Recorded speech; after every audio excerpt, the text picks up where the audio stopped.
Alors, rebonjour les fans de couteaux.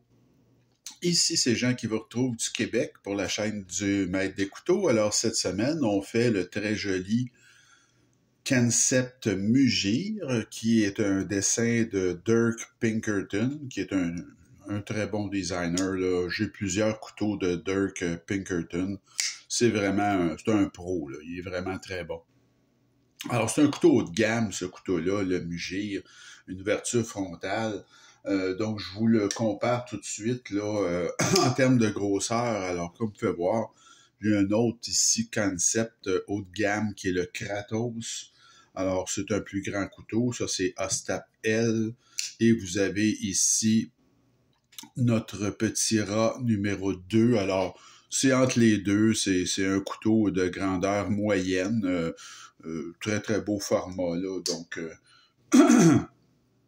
plus grand qu'un rat numéro 2, plus petit qu'un concept Kratos. Au niveau des spécifications, alors je vais rapidement, 7,5 pouces ou 19,1 mm, 3,37 pouces de lame ou 8,39 cm. Le poids, 3 onces,19 ou 92,6 grammes, très bon. L'acier, c'est du CPM S35VN, donc un acier premium. Style de lame, je vous dirais, c'est un peu un style de lame perçant, hein, de style perçant, là, recourbé, un petit ça a un petit look arabe, là, ce couteau-là. L'ouverture, alors, c'est frontal.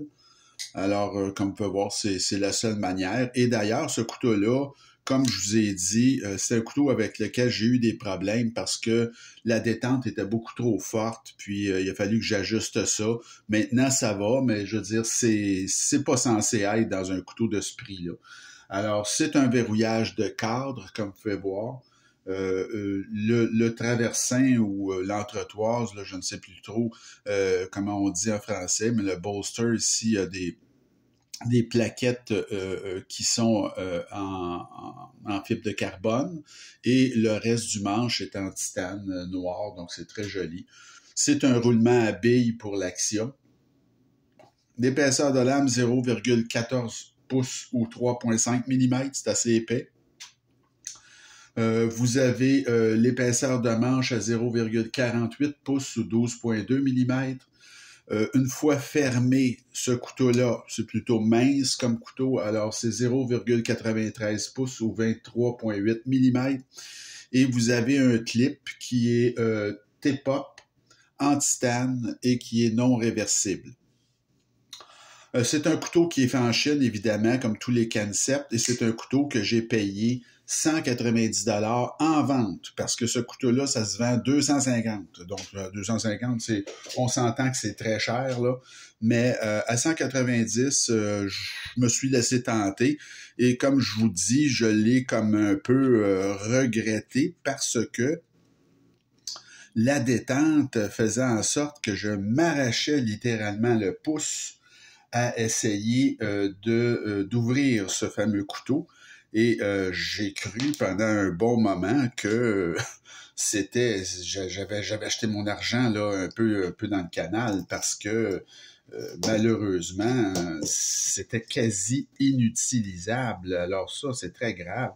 Alors c'est un problème là que j'ai réussi à résoudre heureusement. Donc ça, en tout cas. Donc, j'ai réussi à résoudre ce problème, mais c'est un couteau, disons, là, on va se le dire, là, c'est plutôt capricieux.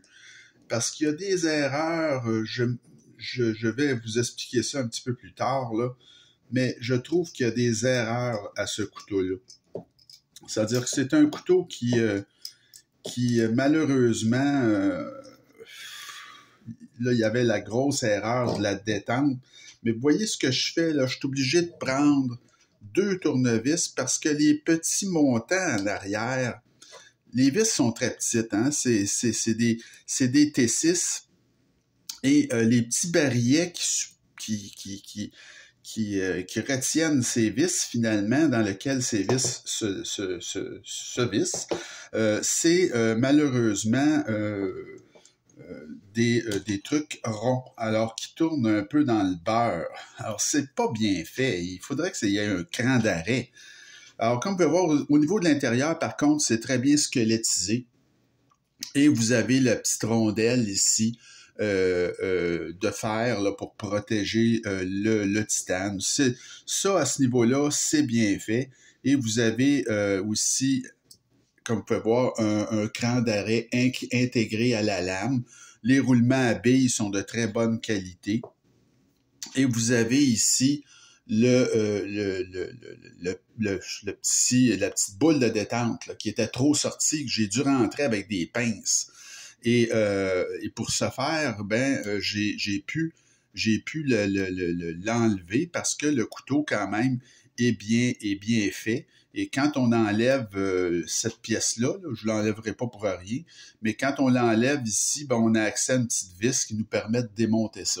Alors, mais comme je vous dis, c'est pas censé, on n'est pas censé avoir à faire une opération comme ça dans un couteau qu'on paye quand même, je veux dire, 190 $ en spécial, un couteau qui est 250 $.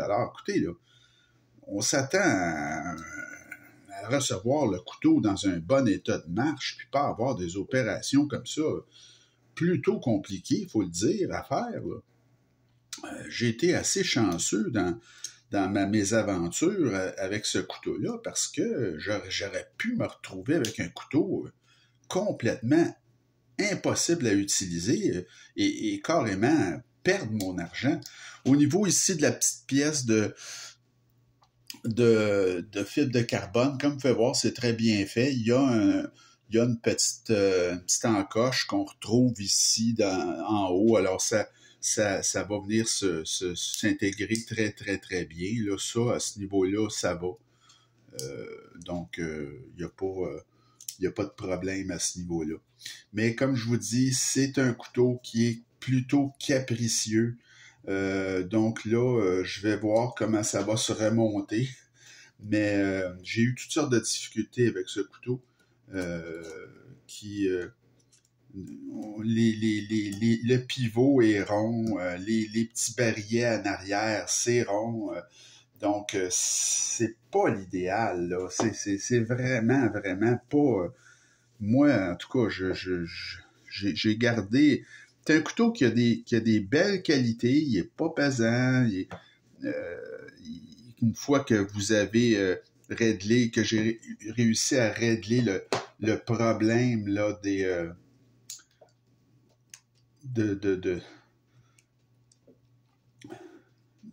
une fois que j'ai réussi à régler le fameux problème que je vous mentionnais là, au niveau de la détente, ça devient à ce moment-là un couteau qui oui, est agréable à utiliser, mais malheureusement, il y a eu des troubles avec ce couteau-là. Je peux pas dire que j'ai pas eu de troubles. Vous voyez, là, j'en ai encore. Parce que c'est malheureux, mais les barillets arrière de ce couteau-là étant ronds, ça cause toutes sortes de problèmes. Et j'ai beaucoup de difficultés à revisser. On dirait que, je sais pas. J'ai eu la dernière fois que je m'en suis servi, j'ai eu le même problème à revisser ce couteau-là. Je pensais que je m'en étais sorti, mais vous voyez, là, j'ai encore d'immenses problèmes à revisser ce couteau-là. Je ne sais pas pourquoi. Je ne sais pas pourquoi ça fait ça, mais c'est pas le fun. C'est un couteau qui est pas plaisant à travailler, disons.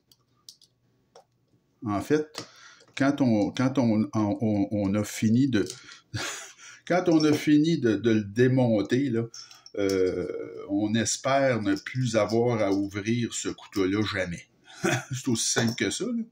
C'est un couteau qu'on souhaite, on dit, ben là, il va bien, là. Alors, regarde, je ne l'ouvrirai plus. C'est terminé. Parce que c'est c'est vraiment un couteau qui est capricieux. Il n'y a pas d'autre chose à dire, là. C'est juste ça. Donc, c'est une erreur, tout simplement, ça, d'ingénierie, là. Je ne comprends pas que Kensept ait fait les choses de cette manière-là, avec les barilets arrière. C'est vraiment... je sais pas. C'est une erreur de débutant, finalement, parce que c'est une chose qu'on devrait jamais, jamais, jamais faire, mais qu'est-ce que vous voulez? Eux ont procédé de cette manière-là. Voyez-vous, là, j'ai fini par l'avoir, là. Mais je vous mens pas, la dernière fois que j'ai démonté ce couteau, ça m'a pris une demi-heure avant de pouvoir le replacer comme il faut. Alors, voilà. Alors, c'est fait. Alors, le couteau va très bien, la lame est centrée, comme vous pouvez voir. Donc, c'est correct, mais comme je vous dis... moi, personnellement, c'est un couteau que même si je le trouve très beau, là, on va se le dire, ce couteau-là m'a déçu. Alors, j'ai été déçu de ce couteau. La manière que c'est fait en dedans, la manière que il y a plein de petites choses qui fonctionnent tout croche et la fameuse détente, parce que c'était pratiquement inutilisable quand je l'ai eu. Écoutez, à ce prix-là. Alors, ça fait le tour pour notre Kensept Mugir. Écoutez, quand quelque chose est... il faut le dire, je pense, c'est le but de la chaîne. Là, je vous mets en garde contre certaines choses. Quand c'est bon, je le dis aussi. Et en parlant de bonnes choses, ben, les prochaines vidéos que je vais vous présenter sont des vidéos là sur mes derniers achats. Et comme je vous avais dit, maintenant, je fais bien attention au prix. Là, j'ai beaucoup d'expérience. Puis bon, j'achète toujours des couteaux en spécial. Bon, alors j'essaie d'en avoir énormément pour mon argent, mais ce n'est pas toujours possible. Le couteau que je vous présente la semaine prochaine, c'est un couteau exceptionnel d'Artisan Cotellerie.